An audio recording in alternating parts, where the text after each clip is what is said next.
Thank you for joining me again. Combining 3 days because not a lot happened. It was pretty crappy weather. It was raining, cold. The first pictures are of the place I stayed in Aubusson. It was up on the third floor. It had 2 bedrooms. The other bedroom was up in the attic.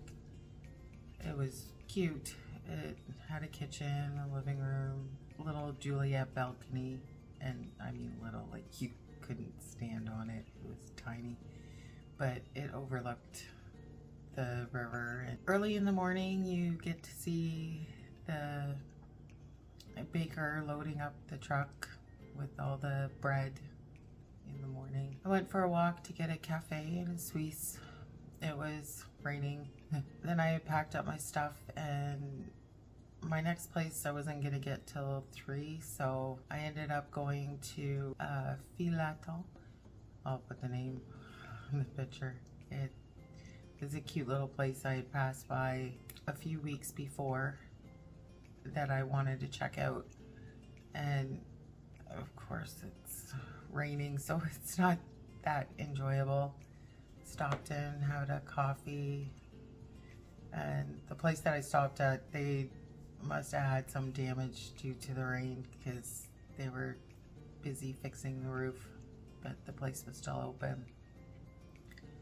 Checked out the town a little bit, kind of ducked into the church to get out of the rain. Went to Eymoutiers to charge the car since it was pretty close, and well, I had time to kill before I checked into the next place.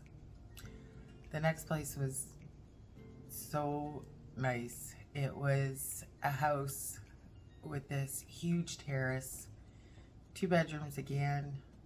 Didn't necessarily need 2 bedrooms, but it was €60 a night by the beach at Lac de Vassivière. I had a wood stove in there, which came in handy with all the rain. Even had a washing machine, so I was able to do some laundry. I decided to have a nap, and then all of a sudden I heard knocking on the door. It was the owner with his son. The son was telling me that the area by Lac de Vassivière is called Little Canada because of all the pine trees that they have there. The rain had finally let up for a little bit, so I took a walk to the beach. It was an 8-minute walk from where my little house was. Had it been so cold and crappy, it would have been a beautiful place. Like, they had really cool structures for kids. Not that that matters to me, but it looked like a really nice place.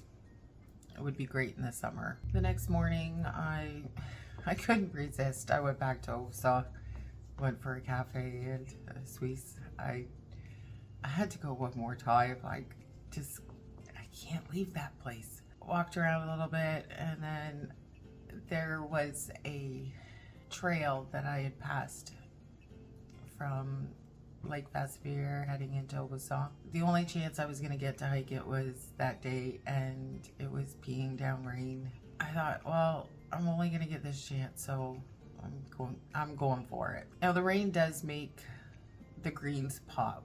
Like, it was so beautiful there. There was this stream running through, and the rocks and the trees are all covered in moss, and it was just beautiful.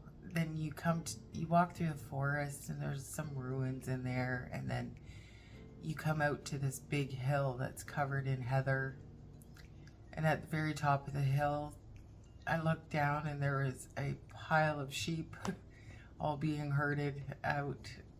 He was bringing them into the forest in there. At that point, I was getting pretty cold and miserable, so I decided just to turn around because I didn't know how far it was still to hike to get out. By the time I got out of there, I was totally soaked. My shoes muddy and soaked. So I headed back to my little house by the lake. That's wood stove really comes in handy when you need to dry all your stuff. I went into Eymoutiers and charged the car again while I was there, and stopped and just picked up a pizza and went home and made pizza and stayed in the rest of the night. Now, I think I stoked the fire a little too much because it was so hot. So they have these little furry critters called loirs, and I heard them screaming. There's a little video clip that I put with the loirs screaming, the owl hooting, and then because it was raining so much, there's this drip constantly. But where the bedroom was, there's just one of those Velux windows, or what we call a skylight. And I was so afraid to open the window and have one of these little furry loirs come in to my bedroom at night. So I was suffering. I went down, I opened up the patio doors for a bit to try and get some fresh air, and it was freezing outside. And still nothing. And then the simplest solution came to mind: shut the door. So I shut the bedroom door and I slept fine after that. Sometimes it's the simplest solutions that are so difficult to get to. The next day, I packed everything up. It was just a day of driving to find charging stations. Like, that's all I felt like I did that day. The most interesting thing that I saw were some ducks. So, not very interesting. I kept getting charging stations that didn't work, and it always seemed to come in 3. I'd go to 2, they didn't work, and then by the 3rd one, I was in tears and down to next to nothing, and finally the 3rd one would work. The 3rd one was in the middle of a field. Like, there is nothing around. It was just flat fields with this charger in there. But the most important thing was it worked. So I was relieved. I hope you enjoy the pictures and the videos, and I hope you stick around.